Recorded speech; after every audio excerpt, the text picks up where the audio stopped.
pretty much ready to go. So good afternoon, everybody. You're very, very welcome. I hope you're all very safe and well at the moment.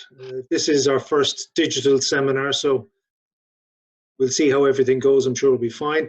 My name is Hubi Koch, and I'll be your host for the afternoon. Before I introduce our speaker, Dave Gribben, I just want to give you a few kind of details about the webinar.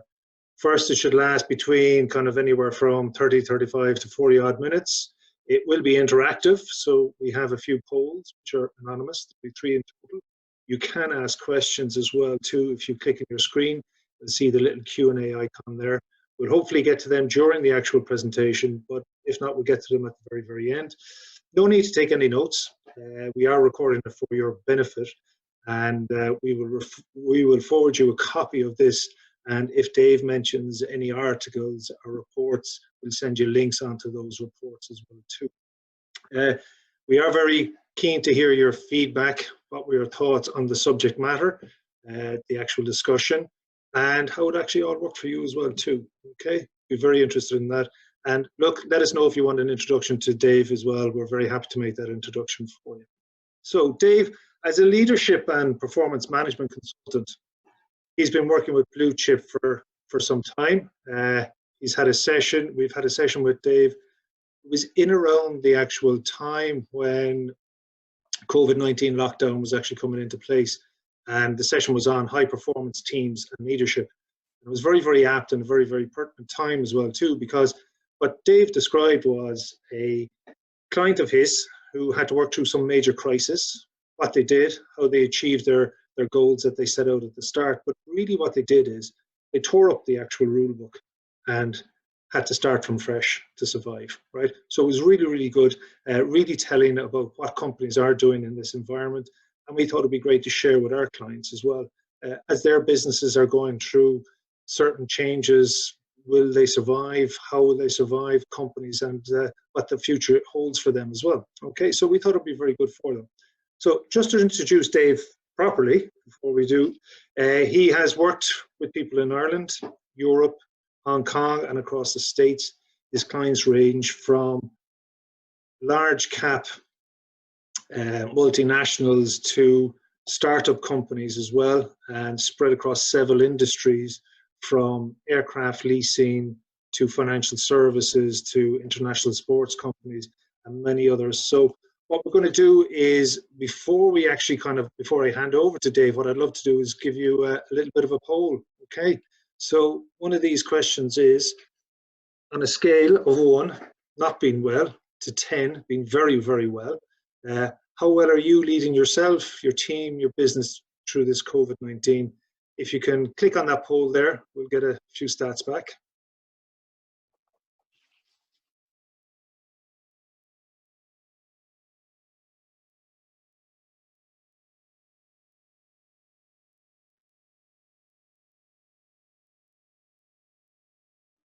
Okay, those polls are looking good, yeah, yeah.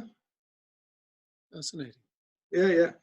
So what we can see there is, we'll just share the results, and what it looks like is that most of you are doing pretty okay.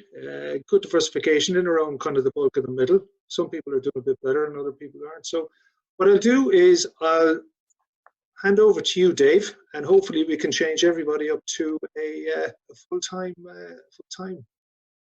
Okay, 8 or 9 let at me least. put up a, thanks Hubi. Let me just share my screen here.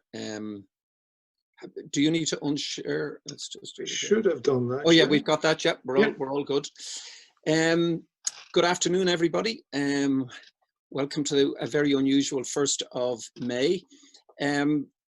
Just by way of introduction, I'm not, no more than anybody on the planet is right at this point in time, a COVID-19 expert. We are all in times, these times are very unusual. Nobody's been in them before. But I've had the opportunity to engage with lots of leadership teams, lots of boards, lots of people over the last 6 or 7 weeks. And to be honest, I've learned as much from them as maybe they've learned from me.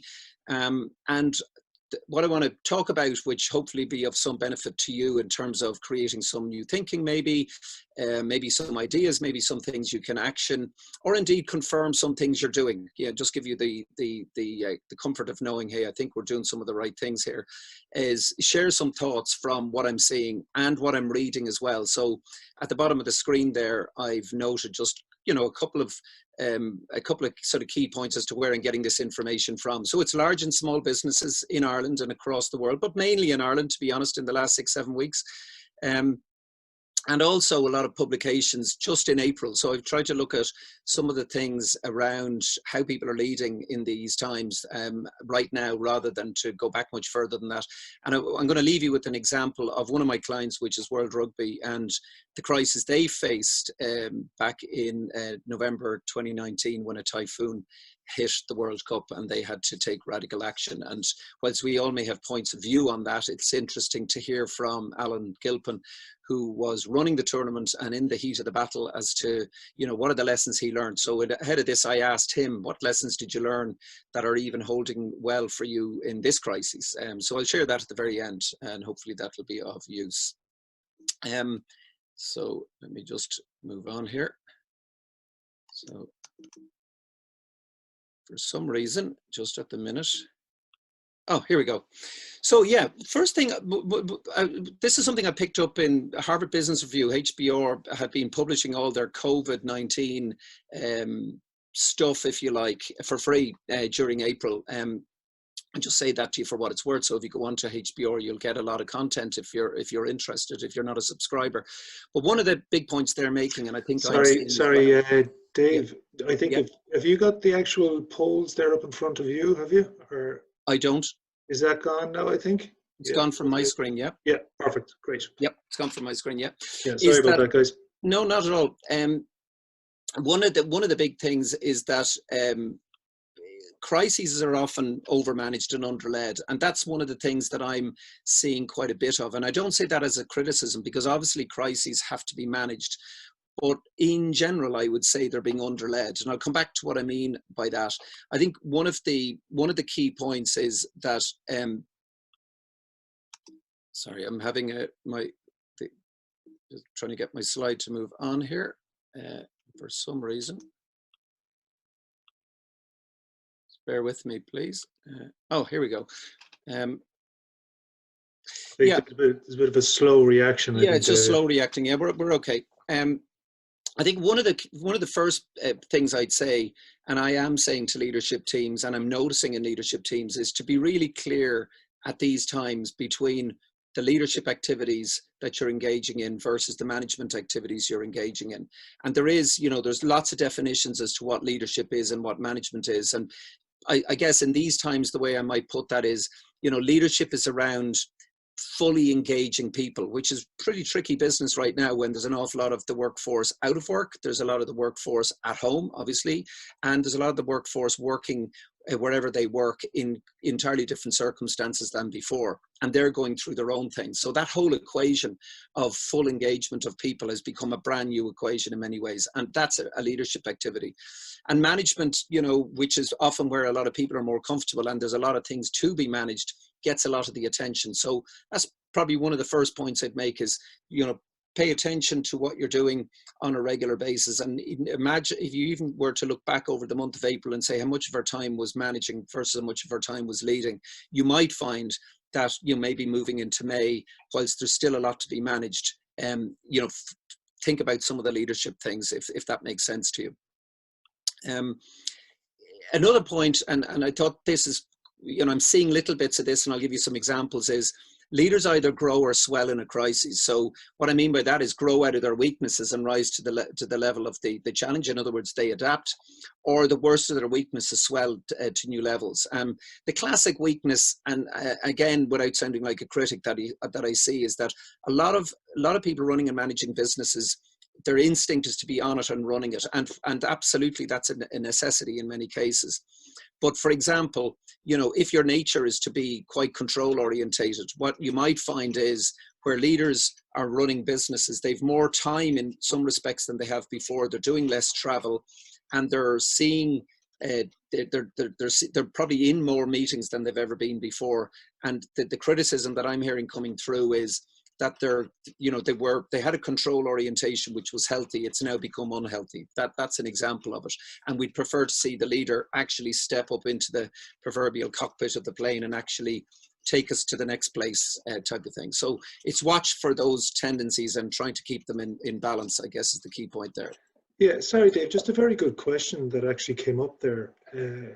When you're talking about, the leaders swelling or the leaders actually stepping up to the plate, how would they actually look to measure or gauge their success, if you know what I mean? So is there goals that are set, or how do they kind of say it's moving in the right direction?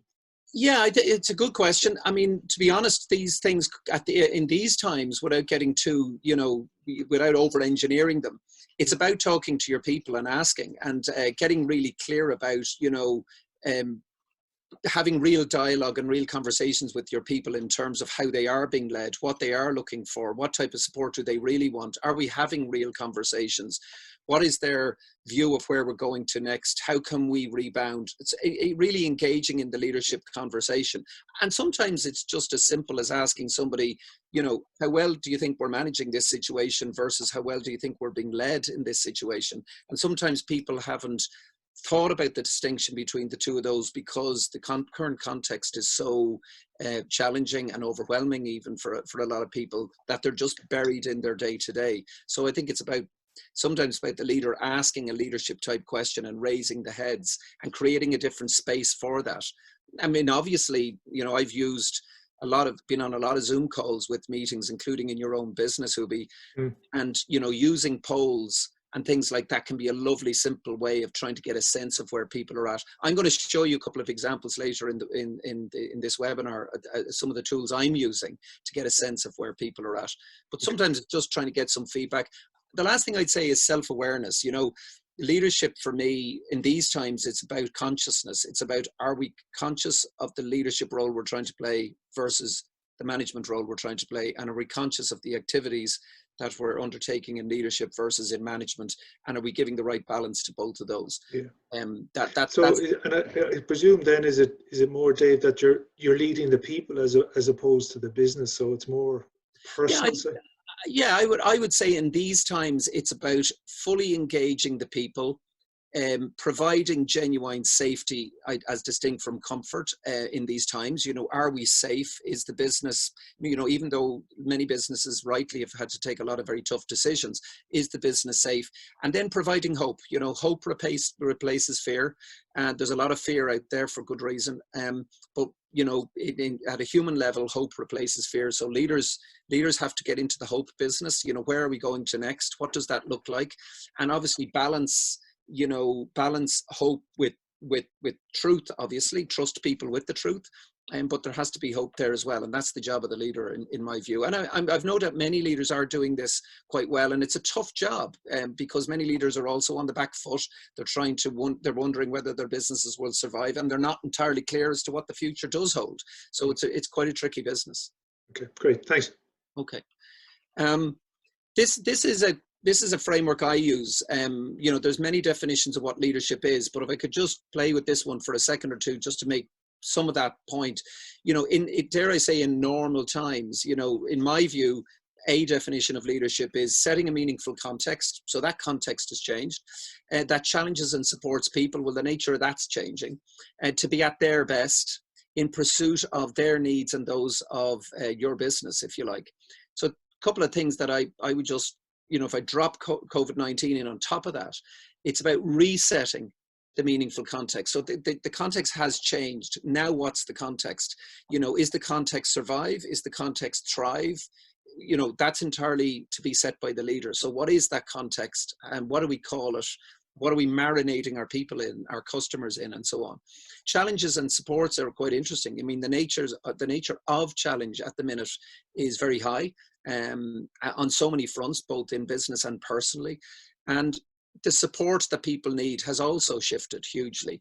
Some people need very little support in these times. Others need a lot more, for their particular circumstances and their own makeup. And then this aspect of needs, meeting the needs of individuals, including clients and your business, they've shifted completely. So you could argue nearly on a Maslow basis that the needs have become more basic in many ways, but they certainly have changed. And I think it's the leader's job to understand, first of all, acknowledge that all of this has changed, and then to be saying, what am I actually doing about that? What am I doing to reset the context? What am I doing to support people differently or challenge people in a different way? How have the needs actually changed, and what are we doing about that? We may not be able to do, something about everyone's needs, but we should at least acknowledge it, and maybe we can do some things. And an obvious one in there is the customer need. I mean, the customer, the big change in business is the demand side of the equation rather than the supply side of the equation. Is that the demand is going to change radically, and even now as we move into May, where we're talking about getting back into business to some degree for many. The part of the problem won't be just the business getting itself ready to do that, but actually will people actually want to come in and work, and is it safe, and all of those type of things. So there's a whole cocktail of new needs, if you like, in play.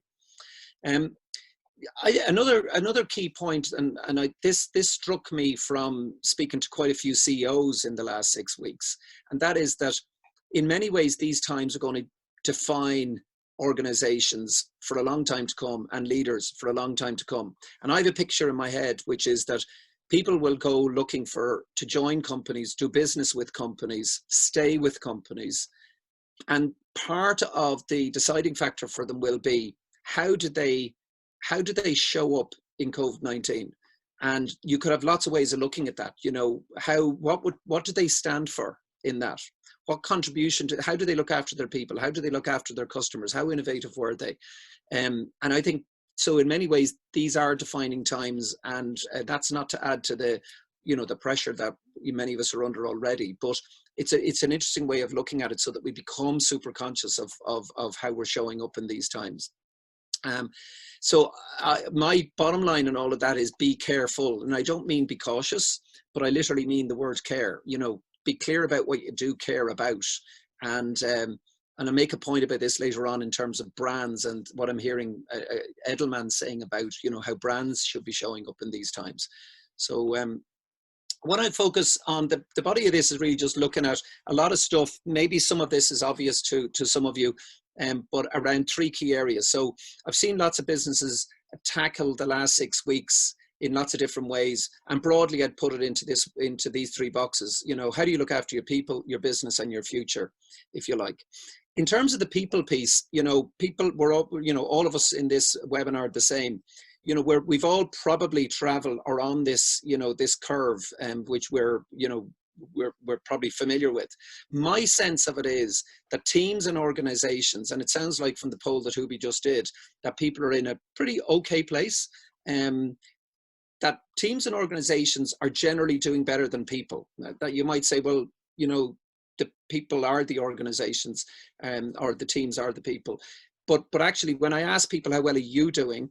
They tend to score lower than how well is your team doing, or how well is your organization doing. So you could read into that lots of different things, but maybe the takeaway for that for leaders is make sure you don't leave your people behind in emotively, if you like, their own needs, if you like, and for good reason. People might be struggling a bit more because they're in their own personal circumstance, often working at home, and those home circumstances are different and present different challenges. So that's just one insight. I think of all the surveys I've seen and all the questions I've asked. Some of the things I'm using, and these may be useful, and Hubi said this slide deck will go back to everybody. I ask people when I go on calls, no matter what the call is about, is I often throw this slide up and ask people, where are you on this 2x2? And you personally. And people will tell you very quickly. I'm seeing a lot of people in the blue corner. I'm seeing some people in the green. I'm not seeing too many in the red. Sometimes they are. Excuse me, and I'm seeing more beginning to appear in the yellow. So that's just a way of people showing up and saying, oh, you're actually talking about me rather than the project, or rather than about the business. And this might look strange to you, but in many calls I go into in the last 2 weeks, I've been using this, which is to say, which character best represents you? And it's amazing how people come to it. It's a sort of a visceral way of saying, I'm number 11, or I'm number 14. I had a a gentleman say to me yesterday he felt it was number 14, and when we asked him to explain it, he put a very clear narrative on where he was at. That was actually quite an insight for the team, but he wasn't sort of, that wasn't very apparent to the team until I asked him, you know, and all of a sudden we got an awful lot more information about where he was at. And so now it was up to the team whether they wanted to care about that or not.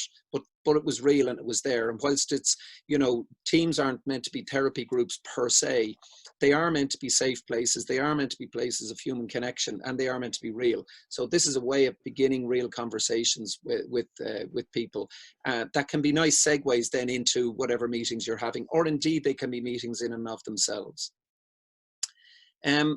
So that's just a few things about people. A few additional pieces I want to add before we go to a poll is a couple of general points I'd make is trust people with the truth.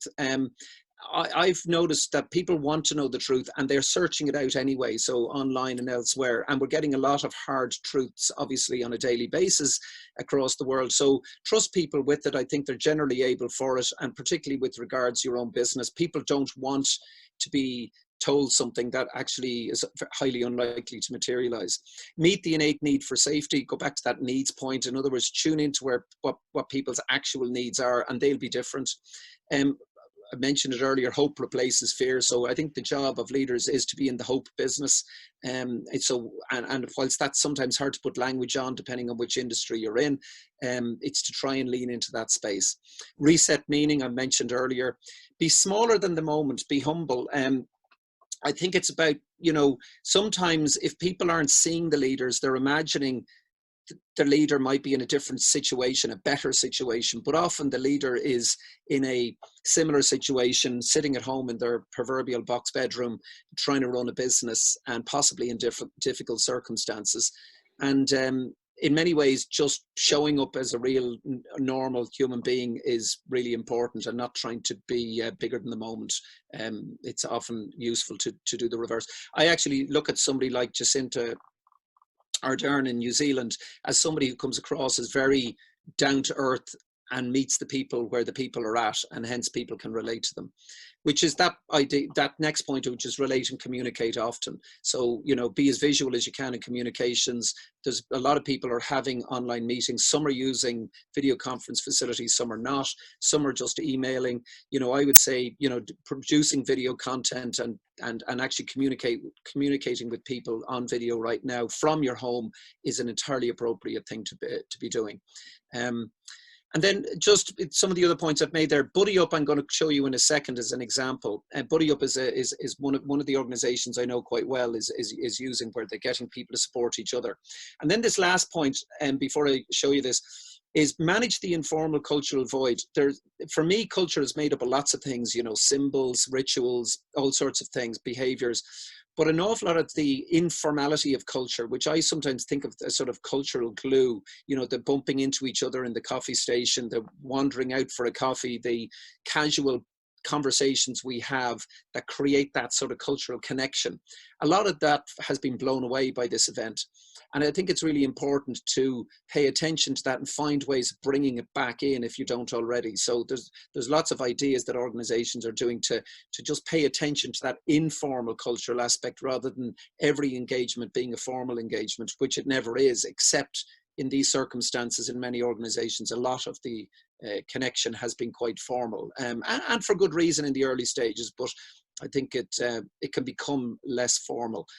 The Buddy Up example I mentioned, this is one, there's a company in Rathmines called Broadlake. Some of you may be familiar with it, but in effect, they are a venture capitalist. They invest in businesses.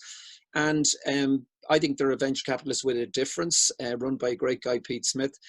And they very early on, back in March, came up with this idea of Buddy Up. And in essence, what they were doing, I won't labor through this slide, but in essence, what they were doing was acknowledging that something very real and something very different and something very shocking was happening at a human level.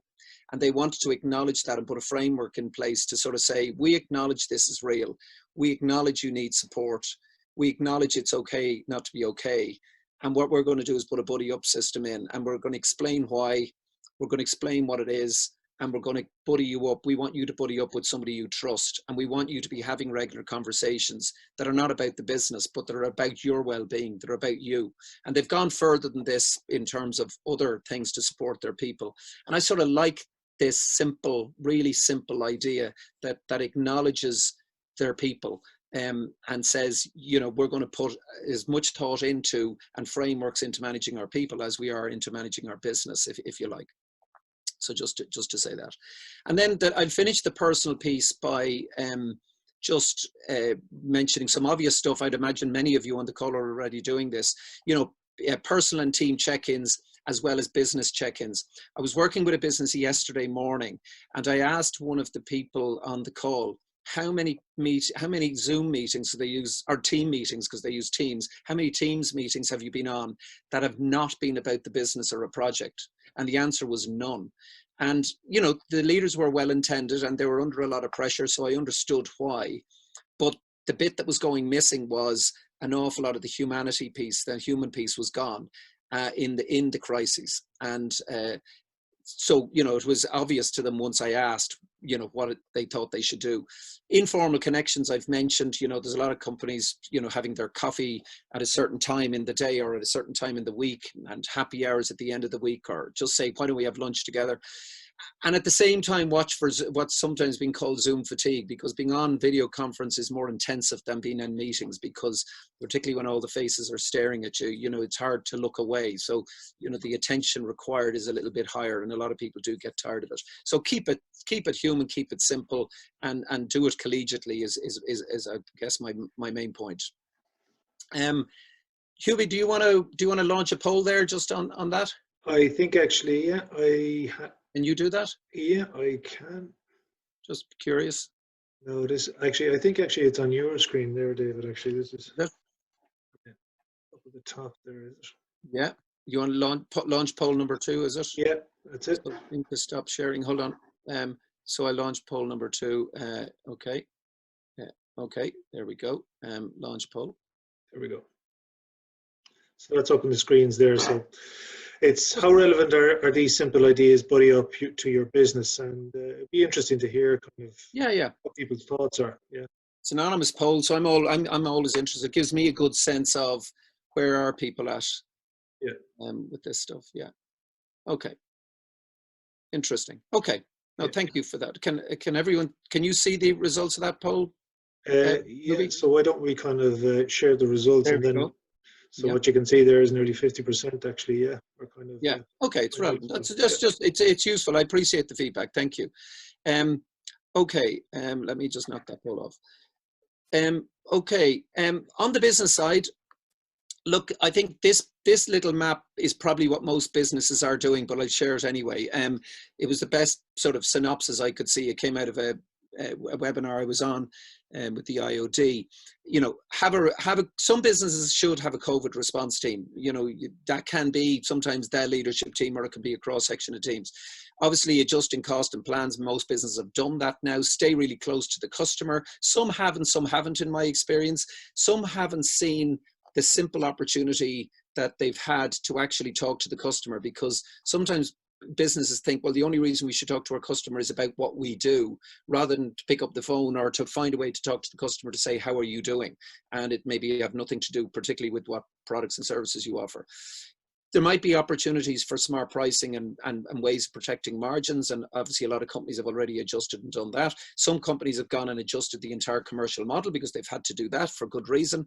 And, you know, if there are particular areas of the business that you're doing particularly that you know, you can focus on more. I'm thinking of a couple of clients of mine that have an online aspect to their business, and the, if you like, offline aspect of their business has stopped, but they've put a huge amount and redeployed efforts into the online business and ramped that up. It hasn't always compensated for what they've lost, but it's gone a long way. You're also seeing it in the food business. If you look at somebody like Camille, where they've got restaurants, but they've shut down the sit-in restaurants, and it's all online, and you can now do collection service. And you know, they've nearly balanced out their turnover on that basis. So that's sort of interesting. And getting prepared for the rebound. I'm going to talk about that in a second, because, you know, is there a rebound, or what is a rebound? I think is obviously where leaders need to pay attention. So a couple of general points I'd make around leadership around business. I think it's about order more than control. So I say that because of a point I made earlier.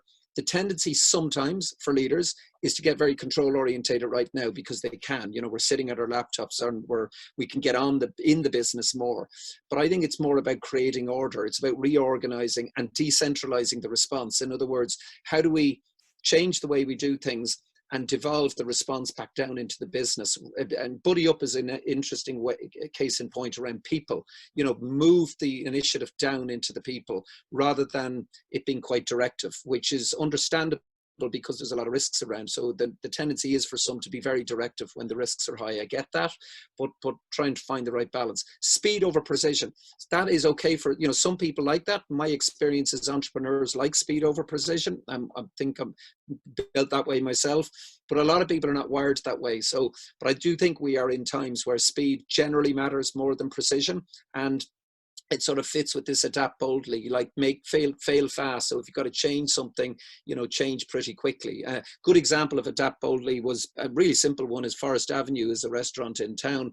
And I think in the first week of this crisis, they became a greengrocer.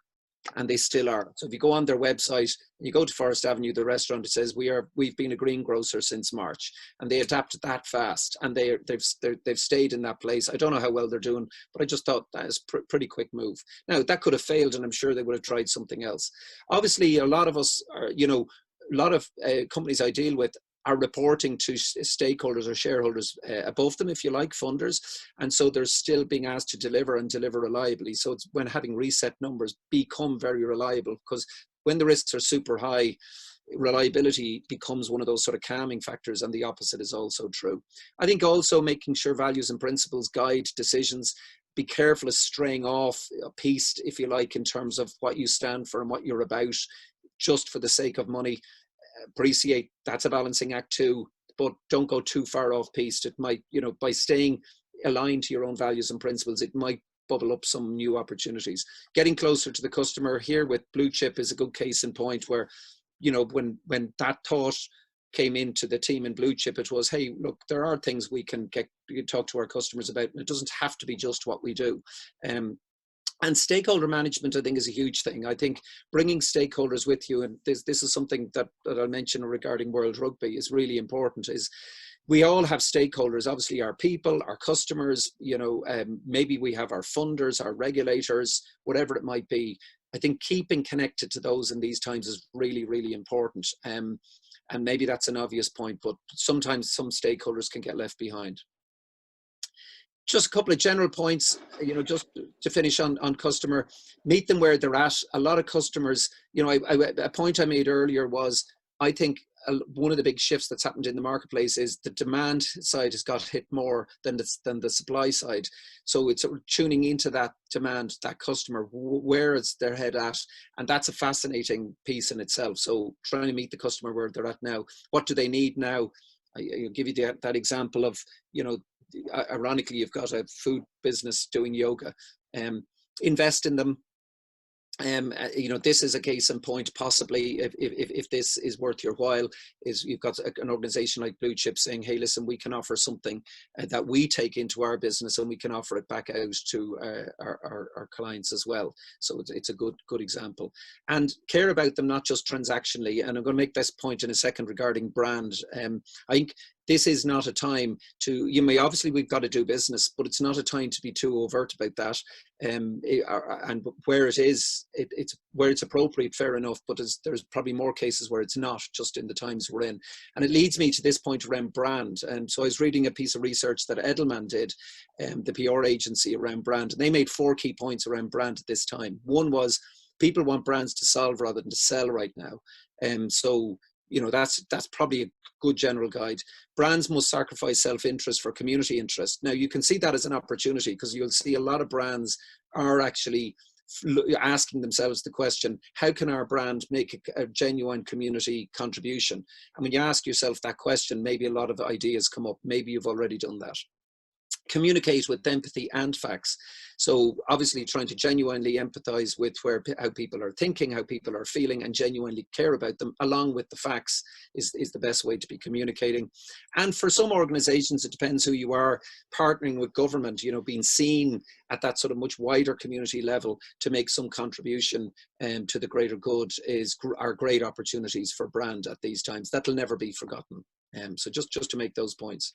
Some question just came in there as well too, Dave, and I suppose it's in around the customer brand and the customer expectations. Do you feel that their expectations, customers' expectations, will be higher after this crisis is over? I mean, I think well, first of all, I think the consumer behavior is going to radically change in lots of different ways. I mean, the online, people being more active online is an obvious example. I think what they'll expect from brands, I'm not a brand expert, but I think that they may change, and I think the clue is possibly in that those few points there. Is I think they will expect brands to care more about the wider world over themselves. That's a gut instinct, to be honest. That's just a very broad statement, and many do and many have taken the opportunity in the last 6 weeks to show that too. But I think they will expect. I think the implicit question might be, what contribution is your brand making, rather than just what is your brand selling. And whilst that has always been the part of brand, the makeup of a brand, I think it might be more so as we go forward. Perfect. Thanks. The future, just to finish on this one, I love this quote out of the New York Times last week or the week before, is when you press the pause button on a computer, it stops. And when you press the pause button on a human being, they start. That's when they begin to rethink and reimagine. And I think that's in many ways what leaders have to sort of lead out. And it's a tricky one when the same leader is also trying to firefight. And so that's what makes leadership very challenging at these times. And so just a couple of points I'd make around the future. One would be, this is more about this. I don't have precise, exact things you can do except the way you show up, and that's when I'm sitting in leadership groups at the minute, and they're thinking about the future. These are the type of things I'm suggesting to them. One is you've got to create space, particularly for the future. So that it's very hard to think about the future when you're actually firefighting at the same time. So I think you've got to create particular meetings or particular gatherings or particular space to think about the future, to try and make sense, reflect and make sense of what's happening. And, anyone who can make complete sense of what's happening, will make a lot of money right now, but we're all in that process, if you like. Taking a very wide view, I think, is really important, is trying to get out of the paradigm shifts, the paradigms that we're all in, and taking a much wider view. Personally, I think all bets are off in lots of industries. So in many ways, we're free to think any way we wish. Obviously have a growth mindset. There are buckets of opportunities out there, and there will probably be more billionaires created from this time than any other time in the last certainly 10 years.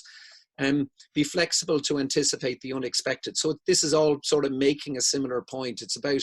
This is very much about how leaders should show up, and in many ways they got to get themselves into the right place to be able to do that and inspire others to do the same, and create the freedom to unleash passionate pursuits. I've asked a lot of companies, if you could do something that it wasn't even about the money, what would you do?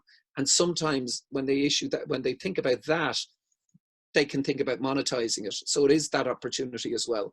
And trying to create room for entrepreneurial spirit. And in some organizations, entrepreneurial spirit is a virtue. And in other organizations, people have a, adverse reaction to that idea because they see a sort of a free range chicken running around the place doing anything they wish to do. But I think it is a time for the entrepreneurial spirit in all organizations to sort of rethink and recreate. And so my thoughts around that are much more around the mindset, if you like. Let's see if I can get that. So by going here, yeah. This is a lot of text, so I'm just going to read it really fast because I picked this piece out. It's my piece of, before I show you the World Rugby example, because we're just wrapping up.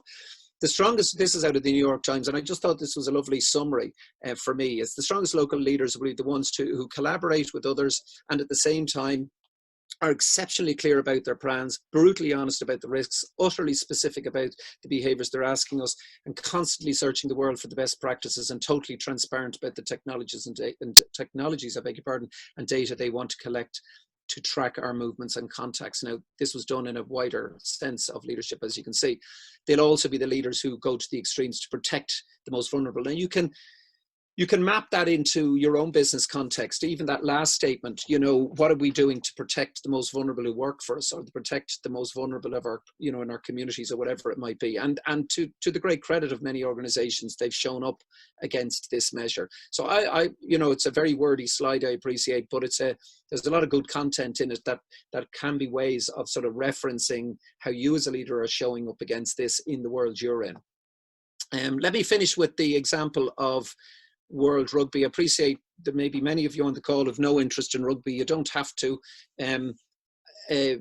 But back in last year, in the middle of near the end of the Rugby World Cup, Typhoon Hagibis, I beg your pardon, hit the World Cup. Now, Alan Gilpin, who is the head of Rugby World Cup and whom I know very well, an Englishman, they had planned for this for 5 years. They'd been in Japan for 5 years since they were awarded it, and they'd done all the scenario planning, and yet this hit them and caught them. And I asked Alan the other day, you know, what are the lessons learned that you'd offer? And he said, well, actually, I was asked to come in by FIFA and answer that same question because they were curious. And these are the headlines of it. One is crisis planning is too narrow. So socialize and scenario plan. So maybe what I take out of that is, if you're crisis planning now, don't do it in too narrow a frame. Socialize it out with your people, maybe even out with your clients.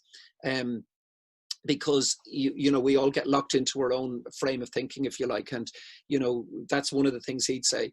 Interestingly, they had done some risk scenarios against a typhoon hitting, but not against one, you know, hitting as, you know, the biggest one in 60 years and hitting and wiping out an entire weekend at that particular time in the tournament. You know, so you can't manage against every risk. Stakeholder management is key. So, you know, when you've got a big crisis as big as they had, where you've got the whole world watching, you know, resources became a challenge, where you're there's an awful lot of vested interests when something like this happens and they're contemplating stopping matches. So they, you know, the lesson for him was, you've got to make sure you've got the right resources to manage and communicate the stakeholders, as well as try and manage the crisis event itself. So they were, you know, they were trying to do two things at once. And I know Alan, because I contacted him at the time of this, had gone 3 days, 2 nights, you know, flat out without sleep, because it got that sort of hectic, and not something he'd want to go through again, but nonetheless a very valuable experience. Keep the decision-making group tight, you know, so whilst you're socializing things, keep the decision-making group tight, because obviously trying to make very big decisions at speed by committee is a fraught business. Know where your bottom line is. I remember I asked Alan, and I remember asking him when he was over there, you know, what was the bottom line that gave you the comfort to make the decision? And it was really simple. And I suppose it's an obvious one: no lives lost because of the Rugby World Cup event. And I think, know yourself where your bottom line is, and that you may have to get to that bottom line to make a call on something, and call out what that bottom line is, whether people like it or not. And that's what gave him the moral courage and allowed him get that decision through.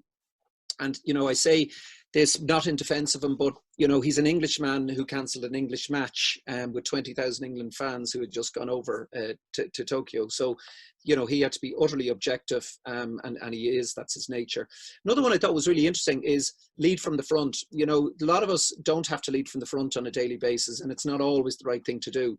But maybe in a crisis, it is the right thing to do. And I've spoken to more leaders in the last 6 weeks who've said, I've definitely been coming out front. I'm starting to, you know, try to lead out things a lot more. Sometimes kick off projects, kick off lines of thinking, kick off the thoughts about the future, and really drive it out hard myself. So, you know, if that's your style and you feel that's the right thing to do, it in general can be the right thing to do. Look after your team, sort of obvious point was one he made.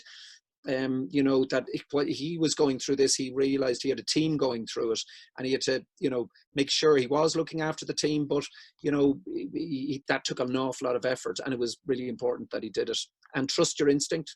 I think at the end of the day, you know, we find ourselves in leadership roles for a reason, and we have to trust that instinct as well when things don't often make a lot of sense and we don't know all the answers and everything's ambiguous in front of us. We're left with our instinct. We got to make a call, we make it, and we go from there. So hopefully that's a lot of in one go. Hopefully that's of use. Love to hear any questions. We have another poll. Will I launch that poll, Hugh? Well, I tell you what. Why don't we just take a few questions first, and we can go to the poll afterwards, Dave. Sure. And I suppose. Listen, thanks very much. Very informative. Gives us a nice view about what your clients have been doing and kind of ideas about what change. One question did come up, and I suppose it's kind of interesting when you're talking about Ryanair cutting staff numbers by over 2,000 and what's happening in the airline and leisure industry. But if you look at it from the point of view of aircraft leasing, what's actually happening in that space that you've experienced? That's something that seems to be totally decimated because nobody's flying. And what's the future demand going to be like? I think Ryanair were mentioning it might take 2 years before numbers are back up. Yeah, I do deal with a handful of aviation finance business, and I wouldn't be breaching any confidence and it's sort of pretty obvious what's happening when I hear it, so I've obviously asked them, and I've been in conversations with them. The first thing I'd say is that they're very, very well run businesses by very talented people. The obvious thing that's happening is, collecting their leases, collecting their rent, if you like. That's the big issue. So an awful lot of a lot of the airlines don't have the money. So, I'm imagining that a lot of those leases are getting, renegotiated or deferred, is what's going on. And I think the entire airline industry is trying to scramble for when are the planes going to be back in the sky, and many are going to be still on the ground. I haven't heard any consistent answer on that, because to be fair, they're a smart enough bunch to know that they don't know the answer. In truth, they really just don't know the answer. So they're like any leasing organization, where the fleets have stopped.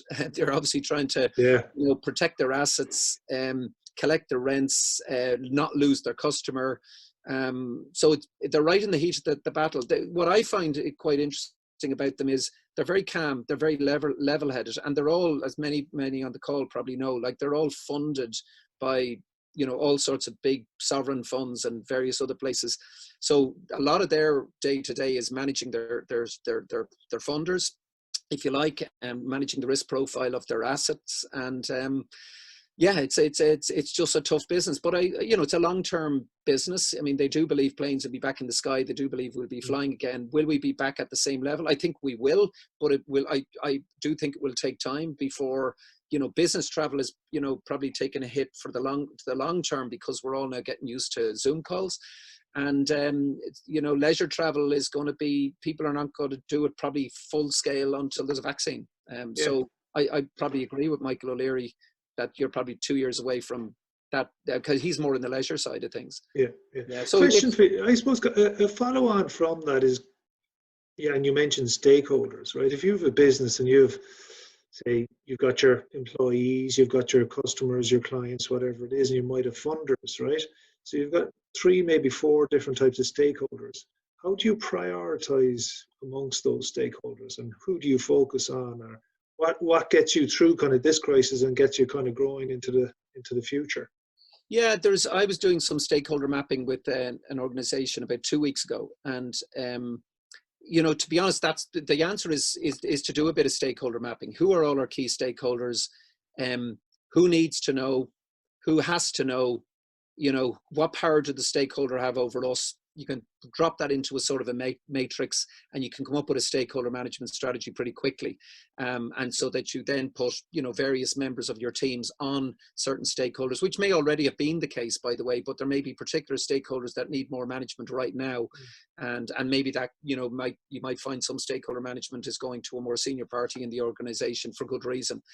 So a good bit of intelligent stakeholder mapping is the right thing to do. I think all stakeholders matter, but some may matter more or less in these times. So in many organizations, they will, for sure. Yeah. I mean, the customer is a case in point. I mean, one of the things I've been saying to organizations over the last 6 weeks is make sure your brand doesn't go dark. In other words, don't go to ground.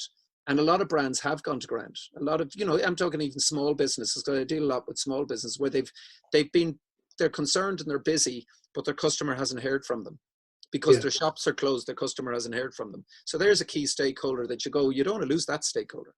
No, exactly. Yeah, and I suppose kind of communication is a huge role to play within that then as well too. To say you're still here, you'll be here for when you get back, and you see all the restaurants that might have had a clientele. More so than ever. Yeah, more so than ever. Yeah. Even if you're not open right now, communication is still key. Yeah. Yeah, and the other thing is internally. Then, if you're kind of a manufacturing company, right, and you have a lot of your, shall we say, teams or whatever it is, and your staff, they don't actually have access to email or Teams or access to Zoom because they're not sitting at a desk, right? Yes.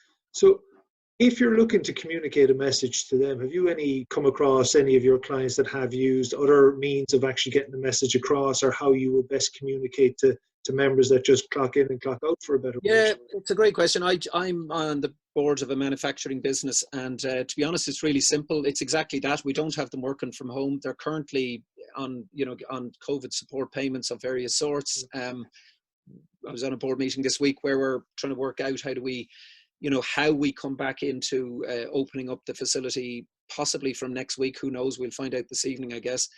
And it's really simple. In our case, it's we've 80 or 90 people on the floor. It's a WhatsApp group, and we've just set up a WhatsApp group, and we can communicate with them real easy, and it works. So we haven't tried to make it too high tech. There's nothing they can do from home. So we've just kept it that simple, and we're communicating with them regularly. I think the key point is keep communicating. Yeah, keeping everybody informed, both your staff and your customers. Trust them with the truth. Trust them with the truth. Yeah, just conscious of the time and where we're actually at, David. So I suppose two things, right? What was your best client interaction? What was your worst client interaction? Oh, gosh, in these times. Or kind of most memorable, shall we say? Most memorable client interaction. I've done.